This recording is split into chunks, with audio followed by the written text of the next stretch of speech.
Bienvenue dans le dernier point de l'information. Madame, Monsieur, bonsoir. Tout de suite, les titres.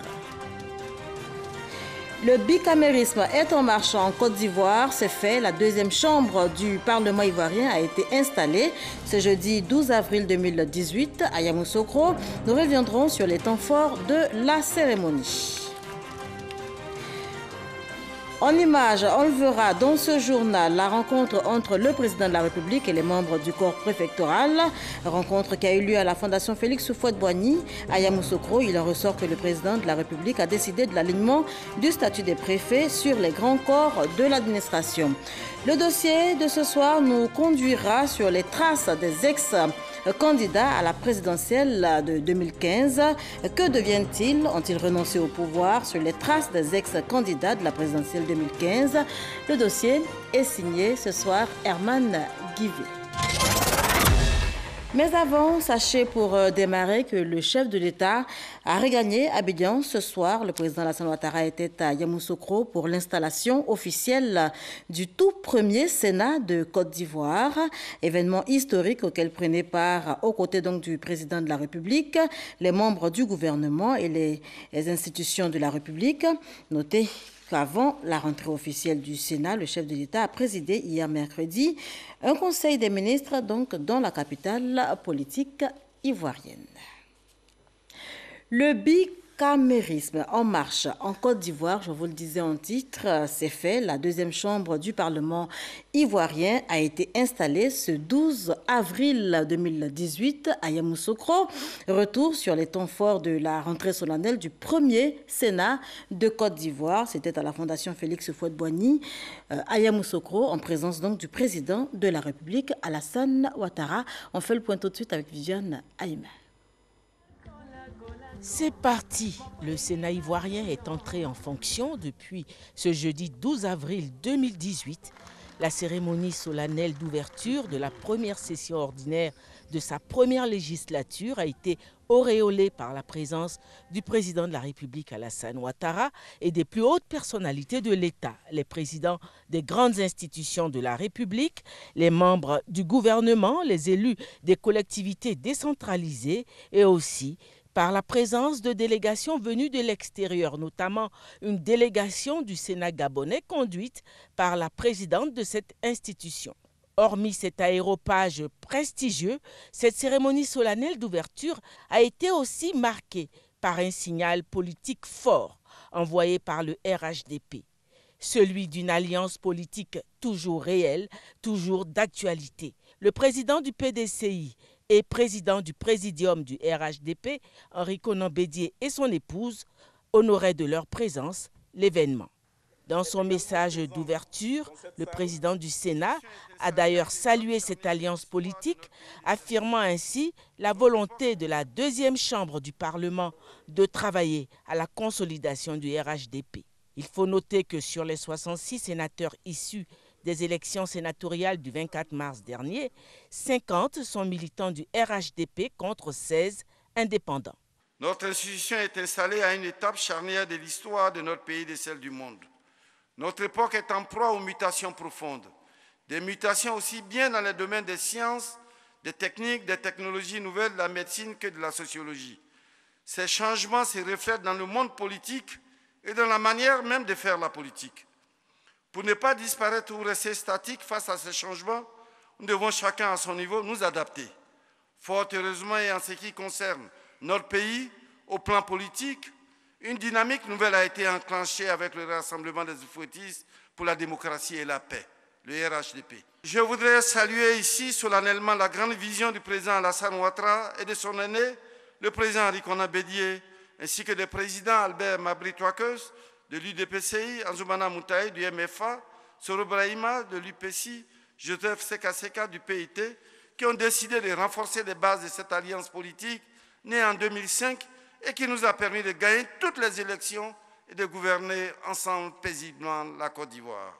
En effet, c'est grâce à la paix retrouvée avec le RHDP que nous pouvons aujourd'hui construire des routes, des autoroutes, des usines, des entreprises, des châteaux d'eau, des universités, des écoles, des hôpitaux, que nous pouvons aller et venir librement sur l'ensemble du territoire national sans aucune entrave.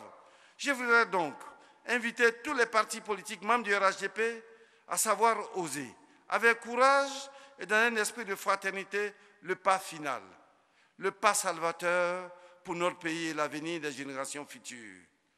Le mardi 10 avril 2018, les présidents Alassane Ouattara et Henri Konan Bédié ont posé le pas lumineux qui nous conduira certainement vers la renaissance de la Côte d'Ivoire que nous voulons grande et belle. Oui, le rassemblement des oufouettistes pour la démocratie et la paix, le RHDP, est un véhicule approprié pour aller vers un changement qualitatif afin de relever le défi le plus important qui se profile à l'horizon, à savoir la consolidation de la paix et la paix, seconde religion de la Côte d'Ivoire. En ce premier jour de rentrée solennelle des sénateurs, le quorum était atteint avec la présence effective des 66 sénateurs élus. Le président Jeannot Ahoussou-Kouadio a engagé l'ensemble du Sénat au travail pour relever le défi du scepticisme né autour de la création de cette institution. Le Sénat ivoirien qui fait ses premiers pas a reçu des félicitations et des encouragements. Félicitations du président du Sénat français, Gérard Larcher, dont le message de soutien a été lu par le secrétaire du Sénat ivoirien.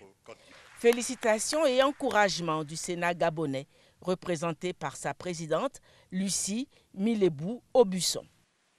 Nous voulons féliciter spécialement son Excellence, Monsieur le Président Alassane Ouattara, pour le courage politique imprimé à son pays en favorisant la création d'une seconde chambre pour instaurer plus de démocratie à un moment où certains pays remettent en question le principe du bicamérisme. Excellences, Monsieur le Président de la République, distingués invités, chers collègues, Mesdames et Messieurs, dans son discours à Bayeux le 16 juin 1946, le général de Gaulle affirmait sa foi dans le bicamérisme en ces termes. Il est clair et entendu que le vote définitif des lois et du budget revient à une assemblée élue au suffrage universel direct. Mais le premier mouvement d'une telle assemblée ne comporte pas nécessairement une clairvoyance et une sérénité entière. Il faut donc attribuer à une deuxième assemblée élue et composée d'une autre manière la fonction d'examiner publiquement ce que la première a pris en considération, de formuler des amendements, de proposer des projets. Fin de citation. Distingués invités, chers collègues, le Sénat contribue à l'équilibre du système institutionnel. Il joue un rôle essentiel de poids et de contrepoids dans la décision parlementaire. Ce rôle est étroitement lié et sa composition différente de celle de l'Assemblée nationale. Et en général, les sénateurs sont des élus essentiellement territoriaux ou des collectivités locales.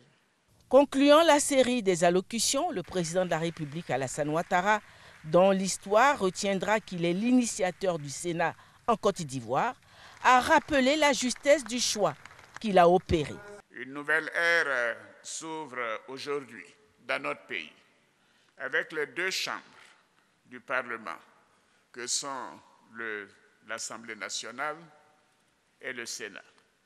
L'institution du Sénat en Côte d'Ivoire n'est pas un luxe, mais bien une nécessité de développement destinée notamment à assurer une plus grande rigueur dans le travail parlementaire et une efficacité accrue par la possibilité d'une lecture différenciée des projets de loi. En effet, avec une seconde chambre représentant les collectivités territoriales et composée de personnalités et d'expériences de divers horizons, professionnels ou politiques, de l'intérieur comme de l'extérieur des Ivoiriens, reconnus pour leur expertise et leurs compétences avérées dans divers domaines, le Sénat devient un cadre de réflexion de haut niveau qui ne peut qu'enrichir notre jeune démocratie. Le Sénat, c'est la chambre de la sagesse. Conformément à la Constitution, Je procéderai ultérieurement à la nomination du tiers des sénateurs afin de lui permettre son plein effet dans son fonctionnement. Et je peux vous dire que j'ai reçu de nombreuses propositions et candidatures. J'ai vu fonctionner le Sénat dans les grandes démocraties et compte tenu de l'évolution de notre pays, j'ai considéré, moi, qu'il était important que nous ayons un Sénat. Oui, et nous venons de le faire et je crois que nous devons nous en féliciter. Et je veux rappeler que le président Bédié, quand il était aux affaires, avait prévu également l'installation d'un Sénat. C'est une convergence de points de vue que je voudrais souligner. Le président de la République a aussi attiré l'attention des sénateurs sur les attentes placées en eux par le gouvernement. Je félicite, mesdames et messieurs les sénateurs, pour votre élection et je vous dis que vous avez une charge importante. Et je félicite en particulier, mesdames les sénatrices, au nom de 8 sur un total de 66. Alors évidemment, vous me connaissez, mesdames, je dis que cela est totalement insuffisant. Oui, nous devrions avoir au minimum, comme je le souhaite, 30% de sénateurs, donc sénatrices, donc à peu près une vingtaine. Mais le temps viendra, vous savez, je suis certain que les esprits évoluent et qu'aux prochaines élections, si vous n'avez pas la majorité, vous serez au moins à 30% et je le souhaite. Honorable sénatrice, honorable sénateur, vous écrivez, chacune et chacun d'entre vous, une nouvelle page de l'histoire institutionnelle de notre pays. Les attentes sont nombreuses. Je suis convaincu que par votre ardeur au travail et votre esprit d'ingéniosité, vous saurez asseoir progressivement cette nouvelle institution. Je vous exhorte à enrichir le débat parlementaire en y apportant notamment le point de vue des collectivités territoriales que vous représentez et aussi d'apporter vos expériences plurielles. Car en regardant les CV des sénatrices et sénateurs ici, je me rends compte que nous avons de la chance d'avoir tant d'hommes et de femmes d'expérience. Tant d'hommes et de femmes d'expérience. Donc nous savons que vous contribuerez à l'amélioration de l'examen des lois. Le Sénat ivoirien, la deuxième chambre du Parlement de Côte d'Ivoire, est désormais en place et déjà au travail au sein de la Fondation Félix Houphouët-Boigny pour la recherche de la paix à Yamoussoukro, où il siège. L'ouverture de sa session ordinaire ayant eu lieu ce jeudi 12 avril, les travaux en session se poursuivront vendredi, clôture de cette première session. Voilà, élus donc le 24 mars dernier, ils prennent officiellement fonction donc dès aujourd'hui au nombre des 66 nouveaux sénateurs de Côte d'Ivoire, 8 femmes et les premières sénatrices ivoiriennes se disent en tout cas fières et prêtes pour ce nouveau challenge. C'est un sentiment de fierté, de joie, d'honneur et on espère être à la hauteur. Je suis fière, très honorée d'appartenir à ces premiers sénats. Et nous allons relever le défi, nous les femmes. Je suis très heureuse et très fière d'être au Sénat. Surtout que c'est le premier Sénat de la République de Côte d'Ivoire. Donc c'est un jour historique pour moi. C'est une première en Côte d'Ivoire et savoir que je suis parmi les sénateurs, sénatrices de la Côte d'Ivoire qui écriront l'histoire récente de la Côte d'Ivoire en lettres d'or avec le Sénat. Le pays peut compter sur nous parce que ce que femme veut, Dieu veut. Donc c'est un honneur pour moi d'être ici présent ce matin et que ma région peut compter sur moi pour relever le défi. Des sentiments de joie et de fierté. Joie de revenir au Parlement et fierté d'être membre de la toute première législature du Sénat ivoirien. Nous allons faire en sorte d'améliorer nos collectivités, les lois de nos collectivités afin que nos populations ressentent cette évolution. Et d'autres réactions à présent, celles des hommes qui ont également pleine conscience des attentes de la République. L'institution vient pour redynamiser tous les efforts de la nation, tous les efforts du président de la République, le président Alassane Ouattara. Cette cérémonie solennelle est une grande satisfaction et une fierté pour nous, avec la présence du chef de l'État. Nous sommes motivés. Nous avons écouté tout à l'heure le discours d'orientation de M. le Président de la République qui nous met au travail. Et nous sommes en pleine conscience justement des indications du Président de la République. Nous nous mettons immédiatement au travail. Je suis fier d'appartenir à cette auguste institution qui aujourd'hui trace les sillons d'une véritable démocratie. Et je suis heureux également de participer à toutes les activités qui concernent les collectivités territoriales. Nous sommes très heureux de faire un grand pas dans le bicaméralisme. Nous sommes très heureux d'être dans la Chambre haute. Nous pensons que nous allons faire une très belle mission. J'ai été fortement impressionné par le discours du Président de la République qui nous a enseigné, qui nous a donné la conduite à tenir. Également par le discours du Président du Sénat, le ministre Aoussou. Les attentes de la population sont nombreuses et nous également, nous sentons cette responsabilité-là avec un poids pas lourd, mais un poids dont il faut tenir compte pour nous permettre justement d'être proches de nos populations. Nous allons nous mettre à la tâche pour œuvrer aux côtés de nos populations parce que nous sommes censés appuyer les collectivités territoriales. C'est nous qui devons donner de la contenance au Sénat et c'est en fonction de nos idées, en fonction de notre manière en toute responsabilité de statuer sur les projets de loi que nous allons devoir nous faire respecter. C'est une légitime fierté pour nous d'être les sénateurs de la Troisième République, mais surtout d'être investis par le chef de l'État, le premier citoyen ivoirien, en prenant des sommités du pays. C'est un honneur et nous lui disons merci. Nous allons travailler pour rendre la Côte d'Ivoire très heureuse.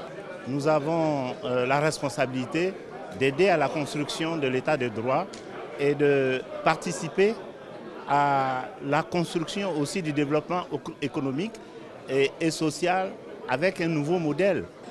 La haute présence du Président de la République fait de cette cérémonie une cérémonie mémorable et je suis très satisfait d'avoir participé, non seulement par ma présence, mais en tant que sénateur. Le premier challenge, c'est d'abord faire comprendre aux Ivoiriens qu'est-ce qu'un Sénat, la nécessité d'intégrer le Sénat dans le décor démocratique que la Côte d'Ivoire a connu depuis l'indépendance. Voir le président de la République venir nous dire que nous sommes les tout premiers sénateurs de la République de Côte d'Ivoire, nous rentrons dans l'histoire de la Côte d'Ivoire.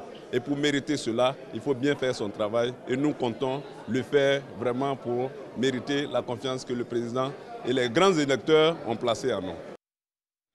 Et le Gabon est aux côtés de la Côte d'Ivoire dans cette nouvelle aventure. La présidente du Sénat du Gabon était présente donc ce matin à cette cérémonie historique à Yamoussoukro. Elle a été reçue ensuite par le président de la République. La vénérable Lucie Milebou Busson-Boussou, présidente du Sénat gabonais venue en Côte d'Ivoire pour participer à la cérémonie officielle d'ouverture de la session du Sénat ivoirien à Yamoussoukro, a été reçue par le président de la République de Côte d'Ivoire, Alassane Ouattara. Ils ont échangé sur les relations d'amitié et de coopération entre la Côte d'Ivoire et le Gabon. Nous avons essentiellement évoqué la relation fraternelle qui unit le Gabon et la Côte d'Ivoire et le président nous a réaffirmé son attachement à la République gabonaise et l'attachement du peuple ivoirien au peuple gabonais. Et j'ai remercié le président, lui exprimer ma profonde gratitude pour m'avoir donné l'opportunité d'être ici, ainsi que le président du Sénat de Côte d'Ivoire, qui nous font vivre ces moments exceptionnels, intenses, historiques, et participer à la mise en place de la première législature du Sénat ivoirien est vraiment un immense honneur pour moi. La vénérable Lucie Milebou Busson-Boussou, qui avait à ses côtés le président du Sénat ivoirien, Jean-Noël Oussou-Kouadio, a par ailleurs soutenu que les deux Sénats travailleront ensemble pour échanger leurs expériences dans le cadre de la coopération ivoiro-gabonaise. Voilà, le bicaméralisme donc en marche en Côte d'Ivoire depuis ce jeudi 12 avril 2018. Le chef du gouvernement n'a pas manqué à l'appel. Le Premier ministre Amadou Gon Coulibaly, présent donc à Yamoussoukro pour la rentrée solennelle du Sénat ivoirien, le tout premier de la Côte d'Ivoire, est allé en marge de l'événement présenter les civilités au nom du président de la République à Sa Majesté Akwa Boni II, la reine des Baoulés. La reine des Baoulés qui, pour sa part, a exprimé sa gratitude au président Alassane Ouattara pour ses nombreuses marques d'attention. Notez que le chef du gouvernement était donc accompagné à cette visite par des membres du gouvernement et également quelques membres du Sénat, notamment le président du premier Sénat de la Côte d'Ivoire. Le dossier de ce jeudi nous conduit sur les traces des ex-candidats de la présidentielle de 2015. Que sont-ils devenus? Ont-ils renoncé au pouvoir? On saura tout ça avec Herman Guivet qui est allé donc sur les traces de ces candidats, les candidats à la présidentielle de 2015.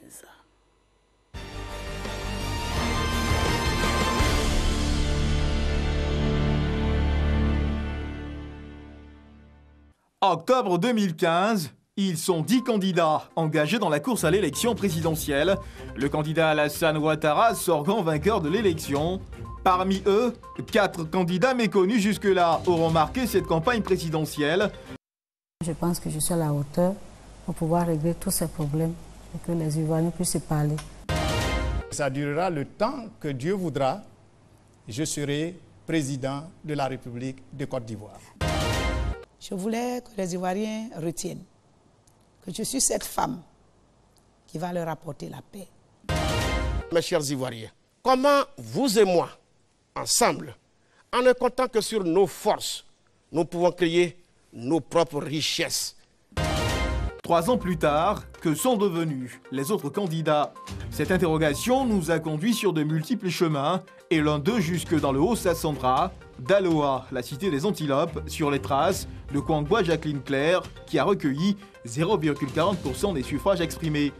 Après sa défaite, elle disparaît des écrans radars, mais reste cependant très active dans la ville de Daloa. Kwangwa Jacqueline Claire évolue dans le secteur de l'imprimerie depuis 1994. Voici 24 ans qu'elle flirte avec l'encre, passé les klaxons de la présidentielle. En bon chef d'entreprise, elle suit minutieusement le travail de son personnel. L'ex-candidate à la présidentielle de 2015 ne connaît pas l'ennui. Nous faisons des routes, nous faisons des ouvertures, des lotissements et nous travaillons avec l'État, c'est-à-dire les conseils régionaux, les mairies et les particuliers. 2015 a été une très belle élection pour moi et pour mon équipe. Notre ambition, c'était de maintenir la Côte d'Ivoire à un cap de la paix. Et la paix a été restaurée. Et nous sommes encore là pour 2020. Âgée de 47 ans, Kwangwa Jacqueline Claire ne semble pas avoir dit son dernier mot en politique. Loin de la mécanique bruyante, de l'imprimante, d'autres chants plus mélodieux, plus spirituels. Dans une église à Abidjan, nous retrouvons Konan Kouadio Siméon, l'ex-candidat en plein culte d'adoration. L'homme n'a rien perdu de son attachement à la spiritualité. Loin des tabloïds, il travaille en silence à l'accomplissement de sa vision. Je suis en train de travailler à la repentance, au pardon, à la réconciliation et à la paix. Début juin, nous appellerons tous les Ivoiriens à se retrouver pour abandonner tous les ressentiments à Dieu et pour laisser Dieu délivrer la nation. Le silence n'est pas synonyme d'inactivité. Sortons du carcan spirituel pour un monde plus matériel, celui de la finance. 0,89%, c'est le pourcentage obtenu par Lagou Adjoa Henriette à la présidentielle de 2015. La politique est certes une activité primordiale pour elle, mais quand elle pose sa casquette de leader, c'est l'administrateur de services financiers des impôts qui prend la relève. Nous l'avons retrouvée à ses bureaux. L'inspection, c'est de contrôler, c'est d'inspecter, mais avec plusieurs compartiments, c'est vraiment une grande direction. J'ai mes week-ends pour faire ma politique en tant que chef de parti politique. Et puis, j'ai la semaine pour mon travail professionnel. Et puis aussi, on est femme. Hein. On a, après le boulot, tenir la famille. Alors donc, on adjoint tout ça. Et c'est ça qui fait la force aussi de la femme. Chrétienne catholique, baptisée et confirmée, mère d'un enfant, Lagou adjoint Henriette fait régulièrement du sport pour se maintenir en forme pour les batailles politiques futures. Dans un quartier résidentiel d'Abidjan, Kouadio Konan-Bertin échange avec un de ses collaborateurs. 3,88% son pourcentage à l'élection de 2015. La politique est une deuxième passion pour lui, après l'amour de la terre. Je n'ai jamais dit aux Ivoiriens que j'allais cultiver du manioc et leur produit l'attiquer moi-même. Je dis aux Ivoiriens que le manioc peut enrichir notre pays et je continue de croire en cela. Ancien leader des jeunes du PDCI-RDA, il reste toujours déterminé à poursuivre son combat politique. Quelle est son actualité? Quelles sont ses ambitions? Je suis venu à la politique pour mettre à la disposition de mes concitoyens, des Ivoiriens, de ce peuple, cette terre qui nous a vu naître. Que fait-il en ce moment? La politique ivoirienne, c'est ce qu'elle est.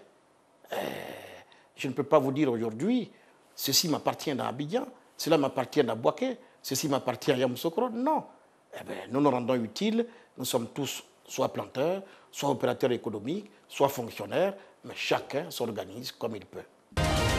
Si un certain flou environne le quotidien de Konan Kouadio-Bertin, deux autres ex-candidats issus de la même famille politique que lui, Essi Amara et Charles Konan-Banny, ont réintégré le PDCI et continuent de prendre part à la vie politique de leur parti. Nyangbo Kakou, 0,60% à la présidentielle de 2015. L'ex-député lui reste très engagé dans sa dynamique de farouche opposant. Pascal Affi-N'Guessan, 9,29% à la présidentielle de 2015, porte la tunique du président du Front populaire ivoirien, malgré le regard divergent d'Aboudraman Sangaré. Mamadou Koulibaly, 0,11% à la précédente présidentielle, malgré son retrait en dernière minute, a passé il y a quelques semaines le flambeau de la présidence de son parti. Il sera cependant candidat pour la présidentielle de 2020. Entrepreneurs, hommes d'affaires, fonctionnaires, hommes politiques, les ex-candidats de l'épisode 2015 de la présidentielle se préparent dans l'ombre à remettre le couvert en 2020. Voilà, sur les traces des ex-candidats de la présidentielle de 2015, le dossier était signé Herman Guivet. Retour à Yamoussoukro pour des échos de la rencontre ce jeudi entre le président de la République, Alassane Ouattara, et les membres du corps préfectoral. Rencontre qui a eu lieu à la Fondation Félix Houphouët-Boigny pour la paix, à Yamoussoukro donc. Il en ressort que le président de la République a décidé de l'alignement du statut des préfets, secrétaires généraux de préfecture et sous-préfets, l'alignement donc sur les grands corps de l'administration. Notez également que le chef de l'État a offert 200 millions de francs CFA au corps préfectoral pour alimenter leur mutuelle. On change complètement de sujet à présent. Suite aux violences déclenchées le 6 février dernier dans la ville de Soubré, suite donc à l'incendie du marché, 6 personnes ont été arrêtées et placées en détention préventive. Également, le meneur de troubles interpellé, suivant ensemble le communiqué produit par le procureur général près la cour d'appel de Daloa, communiqué lu par Alexis Ouedraogo. Le 6 février 2018, suite à l'incendie du marché de Soubré, des manifestations d'une rare violence ont éclaté dans cette ville. Elles ont occasionné la destruction par incendie des locaux de la mairie, de ses services techniques, de la résidence du maire, ainsi que des résidences de particuliers. L'enquête ouverte à la suite de ces incendies a conduit à l'arrestation de 6 personnes qui ont été placées en détention préventive. Ce mercredi 11 avril 2018, le nommé Sila Ousmane, le meneur de ces troubles, aperçu en train de distribuer les cocktails Molotov ayant servi à incendier les édifices publics, a été interpellé et conduit devant le procureur de la République près le tribunal de première instance de Daloa. Il a été présenté au juge d'instruction qui, après l'avoir inculpé, a décerné à son encontre un mandat de dépôt. Le procureur général voudrait à nouveau rappeler que de pareilles violences ne sauraient être tolérées. Il en appelle en conséquence au respect des lois et précise que toutes les violations de celles-ci exposeront leur auteur à des poursuites. L'actualité internationale nous conduit ce soir au Togo, en République démocratique du Congo, également en Algérie. L'Algérie qui continue de pleurer ses morts. Un deuil national de 3 jours a été décrété dans le pays après donc le crash hier d'un avion militaire qui a fait au moins 257 morts.